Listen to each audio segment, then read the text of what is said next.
Hi friends, this is Shiva. Welcome to my channel. ఈరోజు నేను మీకు వెర్బ్ యొక్క 3 రకాల గురించి నేను చెప్పబోతున్నాను. అంటే వెర్బ్ యొక్క 3 స్థితుల గురించి నేను ఇప్పుడు చెప్పబోతున్నాను. కానీ మీకు ఆల్రెడీ నేను చెప్పాను, నేను చెప్పబోయే ప్రతి గ్రామటికల్ టాపిక్ కూడా వేరే ఏదో ఒక గ్రామటికల్ టాపిక్ మీద డిపెండ్ అయి ఉంటుంది. అంటే ఒకదానికి ఇంకొక దానితో కనెక్షన్స్ ఉంటాయి. కాబట్టి నేను చెప్పేటటువంటి ప్రతి వీడియోలోనూ కూడా అది ఏ టాపిక్ మీద కనెక్ట్ అయి ఉంటుందో వాటిని ఆ వీడియో యొక్క డిస్క్రిప్షన్లో నేను ఇవ్వడం జరుగుతుంది, నా పాత వీడియోల్ని. కాబట్టి ఆ టాపిక్ని మీరు వినే ముందు డిస్క్రిప్షన్ అనేటటువంటిది చూడండి. చూసి దాని మీద ఉన్నటువంటి రిలేటెడ్ వీడియోస్ ఏవైతే ఉన్నాయో ఆ వీడియోస్ని చూసి వాటిని నేర్చుకున్న తర్వాతే ఈ టాపిక్కి మీరు రండి. So friends, now we are discussing about verb and it's 3 states. Friends, మనకి పార్ట్స్ ఆఫ్ సెంటెన్స్ అనేటటువంటి టాపిక్లో వెర్బ్ గురించి మనం క్లియర్గా తెలుసుకున్నాం. కానీ అది కేవలం బేసిక్ లెవెల్లో మాత్రం తెలుసుకున్నాం. ఎందుకంటే పార్ట్స్ ఆఫ్ సెంటెన్స్లో మనం కేవలం వెర్బ్ అంటే ఏంటి అనే దానికి సమాధానంగా వెర్బ్ ఇండికేట్స్ యాక్షన్, వెర్బ్ అనేటటువంటిది పనిని తెలియచేస్తుంది అనే విషయాన్ని మనం తెలుసుకున్నాం. అంటే పనిని సూచించేటటువంటి పదాన్ని వెర్బ్ అంటారు అని తెలుసుకున్నాం. కానీ వాక్యంలో పనిని సూచించే పదాన్ని తెలియచేసేది మాత్రమే వెర్బ్ కాదు, పనిని సూచించేటటువంటి దానితో పాటు ఇంకొక 2 రకాల విషయాన్ని సూచించేటటువంటి దాన్ని కూడా వెర్బ్ అని అంటారు. సో అవేంటి అనేటటువంటిది ఇప్పుడు మనం డీటెయిల్డ్గా తెలుసుకుందాం. సో వెర్బ్ అనేటటువంటిది కేవలం పనిని సూచించేటటువంటి స్థితిలో మాత్రమే కాకుండా మరొక 2 స్థితుల్లో ఉంటుంది. సో వెర్బ్ అనేటటువంటిది ప్రధానంగా 3 స్థితుల్లో ఉంటుంది. అవి doing verb, being verb, having verb. మనం ఆల్రెడీ ప్రీవియస్ క్లాస్లో పార్ట్స్ ఆఫ్ సెంటెన్స్ అనేటటువంటి టాపిక్లో వాక్యంలో ఉన్నటువంటి పనిని తెలియచేసేటటువంటి పదాన్ని వెర్బ్ అని అంటారు అన్న.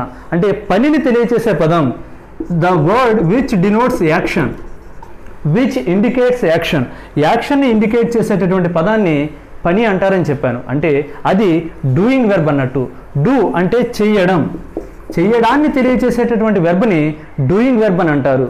మరి చెయ్యడంతో పాటుగా ఇంకా దేన్ని వెర్బ్ అని అంటారు అంటే స్థితిని తెలియచేసేటటువంటి దాన్ని కూడా, అంటే పొజిషన్ని తెలియచేసేటటువంటి దాన్ని వెర్బ్ అని అంటారు. చెయ్యడాన్ని తెలియచేసేటటువంటి దాన్ని వెర్బ్ అంటారు. డూ చెయ్యడం అంటే డూయింగ్ వెర్బ్.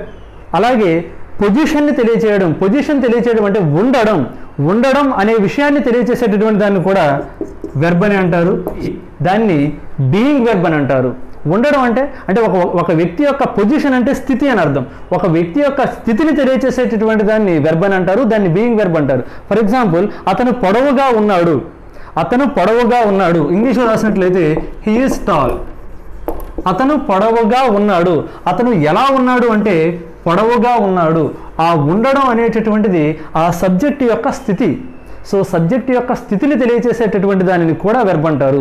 మనం ప్రీవియస్ క్లాస్లో సబ్జెక్ట్ చేసేటటువంటి పనిని తెలియచేసేటటువంటి దాన్ని వెర్బ్ అంటారని తెలుసుకున్నాం. అదే డూయింగ్ వెర్బ్. దాని వరకు మనకు క్లారిటీ ఉంది.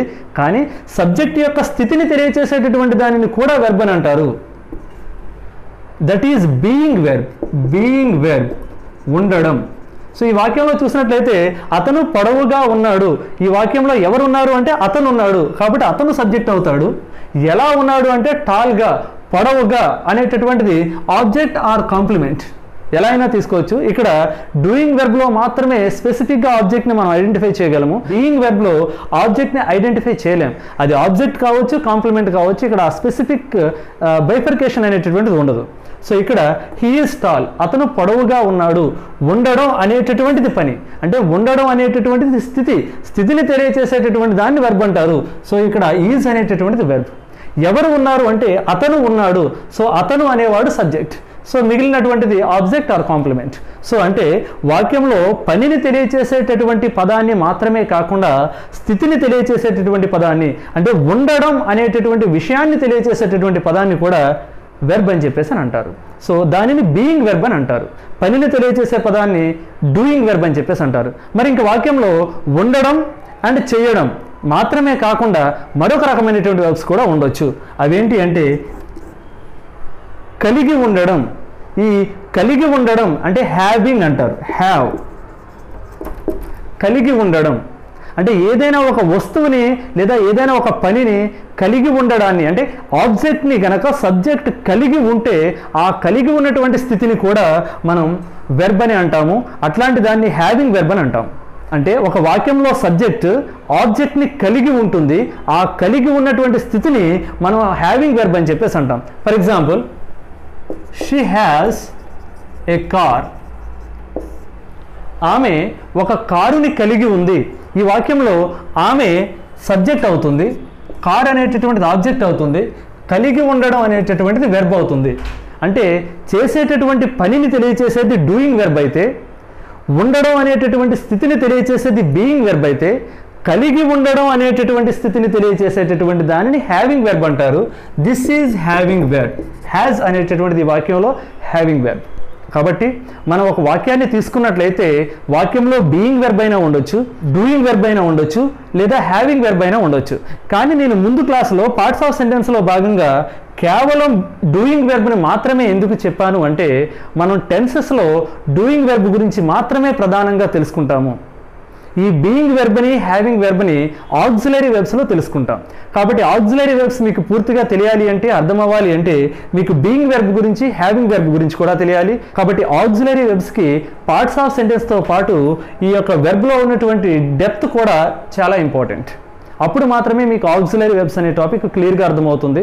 సరే, ఎనీవే, సో ఒక వాక్యంలో పనిని తెలియచేసేటటువంటి పదాన్ని మాత్రమే కాదు, ఉండడం అనేటటువంటి స్థితిని తెలియచేసే పదాన్ని, కలిగి ఉండడం అనేటటువంటి స్థితిని తెలియచేసేటటువంటి పదాన్ని కూడా మనం వెర్బ్ అని అంటాము. పనిని తెలియచేసే పదాన్ని డూయింగ్ వెర్బ్ అంటాము, స్థితిని తెలియచేసే పదాన్ని బీయింగ్ వెర్బ్ అంటాము, కలిగి ఉన్నటువంటి స్థితిని తెలియచేసే పదాన్ని హ్యావింగ్ వెర్బ్ అని అంటాము. ఇక్కడ మనం చూసినట్లయితే డూయింగ్ వెర్బ్లో ప్రధానంగా డూ, డస్, డిడ్లు ఉంటాయి. డూయింగ్ వెర్బ్లో ప్రధానంగా 3 ఉన్నాయి. అవి డూ, డస్ అండ్ డిడ్. అలాగే బీయింగ్ వెర్బ్లో is, am, are, was, were. ఈ is, am, are, was, were అనేటటువంటివి ఉండడం అనేటటువంటి స్థితిని తెలియచేస్తాయి. అలాగే హ్యావింగ్ వెర్బ్లో హ్యావ్, హ్యాస్, హ్యాడ్ అనేటటువంటివి ఉన్నాయి. సో ఇవి ప్రధానంగా doing verb and being verb and having వెర్బ్లో ఉన్నాయి. సో ఇక్కడ మనం చూసినట్లయితే ఈ బీయింగ్ వెర్బ్లో ఇవి కాకుండా కొన్ని డెరివేటివ్ వెర్బ్స్ ఉంటాయి, కానీ అవి కూడా చాలా తక్కువగా ఉంటాయి. Have been, has been, will be, shall be ఇట్లాంటివి. అలాగే హ్యావింగ్ వెర్బ్లో కూడా డెరివేటివ్ వెర్బ్స్ ఉంటాయి.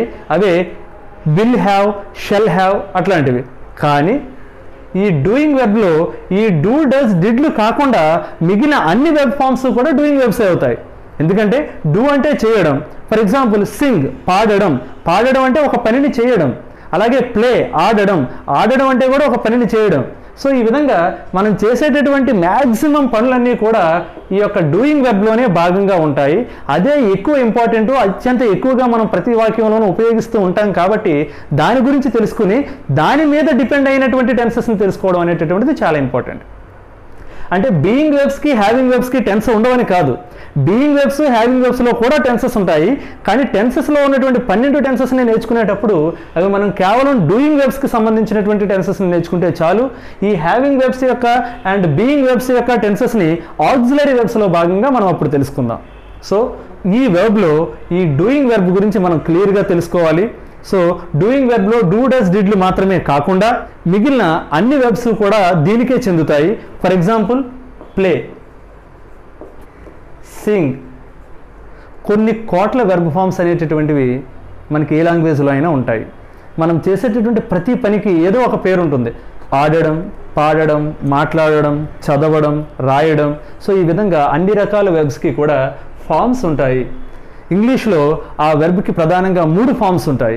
వెర్బ్ యొక్క 3 ఫామ్స్ని చెప్పడాన్ని వెర్బ్ యొక్క కాంజుగేషన్ని చెప్పడం అని అంటారు. తెలుగులో సంయుగ్మము అంటారు. వెర్బ్కి ప్రధానంగా V1, V2, V3 అని 3 ఫామ్స్ ఉంటాయి. సో ఆ 3 ఫామ్సే వెర్బ్ యొక్క కాంజుగేషన్. ఇవి కాకుండా V4, V5, V6, V7. So ఈ విధంగా నెంబర్ ఆఫ్ వెర్బ్ ఫామ్స్ ఉన్నాయి. అవన్నీ డెరివేటివ్ వెర్బ్ ఫామ్స్. అంటే V1 మీద డిపెండ్ అయ్యి మిగిలిన V4ని, V5ని, V6ని వీటిని ఫామ్ చేస్తాం.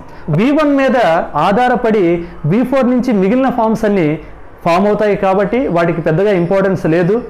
వాటి యొక్క V4 అంటే ఏంటి, V5 అంటే ఏంటి మనం తెలుసుకోకుండా కూడా మనం వాటిని ఉపయోగించగలం. కాబట్టి మనం తెలుసుకోవాల్సిందల్లా కేవలం వెర్బ్ యొక్క 3 ఫామ్స్ V1, V2, V3లు ఎలా ఉంటాయి అనేది మనం తెలుసుకోవాలి. ఆ V1, V2, V3లు కూడా కేవలం డూయింగ్ వెర్బ్కి సంబంధించినవి. అవి బీయింగ్ వెర్బ్కో హ్యావింగ్ వెర్బ్కో సంబంధించినవి కాదు.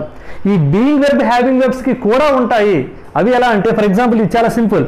ఈజ్ ఉంది. ఈజీ అనేటటువంటిది V1 అవుతుంది. ఈజ్ యొక్క పాస్ట్ టెన్స్ అంటే V2 అనేటటువంటిది వాజ్ అవుతుంది.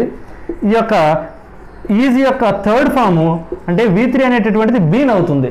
అలాగే హ్యావ్ అని తీసుకుంటే హ్యావ్ అనేటటువంటిది V1 అవుతుంది, హ్యాడ్ అనేటటువంటిది V2 అవుతుంది, V3 కూడా హ్యాడే అవుతుంది. సో ఇవేంటి ఎలా వస్తాయి అనేటటువంటిది వాటి యొక్క అవసరం వచ్చినప్పుడు మనం చూద్దాం. సో ఇప్పుడు మనం ఈ వెర్బ్ యొక్క ఫామ్స్ని V1, V2, V3ని మనం తెలుసుకుందాం. అది డిపెండ్స్ ఆన్ వొకాబులరీ అనేటటువంటిది కూడా ఒక క్లాస్ ద్వారానే చెప్పవసరం లేదనేటటువంటి నా అభిప్రాయం. నోవేడేస్ అందరికీ కూడా స్మార్ట్ ఫోన్స్ ఉంటున్నాయి. సో మీకు ఏ వెర్బ్ తెలియాలన్నా సరే ఆ వెర్బ్ గురించి టైప్ చేసి దాని యొక్క 3 ఫామ్స్ అంటే మీకు ఈజీగా తెలుస్తుంది. అలాగే మీకు తెలుగు నుంచి ఇంగ్లీష్ కూడా, తెలుగులో పాడడం దాని యొక్క ఇంగ్లీష్ ఫామ్ సింగ్ అని మనకు తెలియదు ఫర్ ఎగ్జాంపుల్. సో అప్పుడు పాడడం అని గూగుల్లో టైప్ చేసి దాని యొక్క ఇంగ్లీష్ ఫామ్ అంటే ఆటోమేటిక్గా వస్తుంది. ఆ వర్డ్ మనకు తెలిసిన తర్వాత దాని యొక్క second form and third form V1, V2, V3లు మనకి అక్కడ ఈజీగా అవైలబుల్గా ఉంటాయి. కాబట్టి వొకాబులరీ మనం చెప్పవసరం లేదు, టైం వేస్ట్ చేసుకునే అవసరం లేదు. కాబట్టి మీరు V1, V2, V3ని మ్యాక్సిమం ఎన్ని నేర్చుకోగలిగితే అన్ని నేర్చుకోండి. రోజుకి ఒక 10 వెబ్ ఫామ్స్ని V1, V2, V3ని తెలుసుకుని మీరు టెన్సెస్ అనేటటువంటి టాపిక్కి సిద్ధంగా ఉండండి.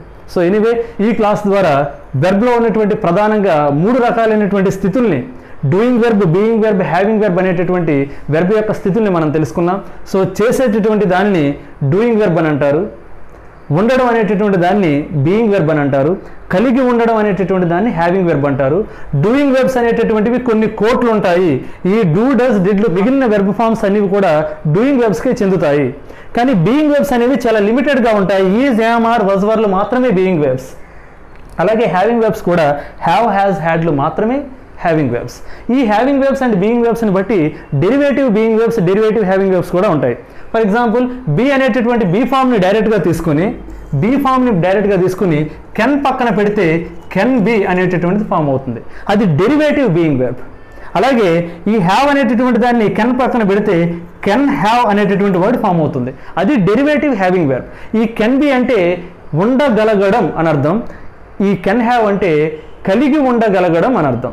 సో ఇవేంటి అనేటటువంటిది మీరు మోడల్ ఆక్సిలరీ వెర్బ్స్లో క్లియర్గా తెలుసుకుంటారు. సో ఇప్పుడు వాటి యొక్క అవసరం లేదు. సో ఈ టాపిక్లో మీరు కేవలం వెర్బ్ అనేటటువంటిది ప్రధానంగా 3 స్థితుల్లో ఉంటుంది. అది డూ, చేయడం అనేటటువంటి స్థితిలో దాన్ని డూయింగ్ వెర్బ్ అని అంటారు. 2 బీ, ఉండడం అనేటటువంటి స్థితిలో దాన్ని బీయింగ్ వెర్బ్ అంటారు.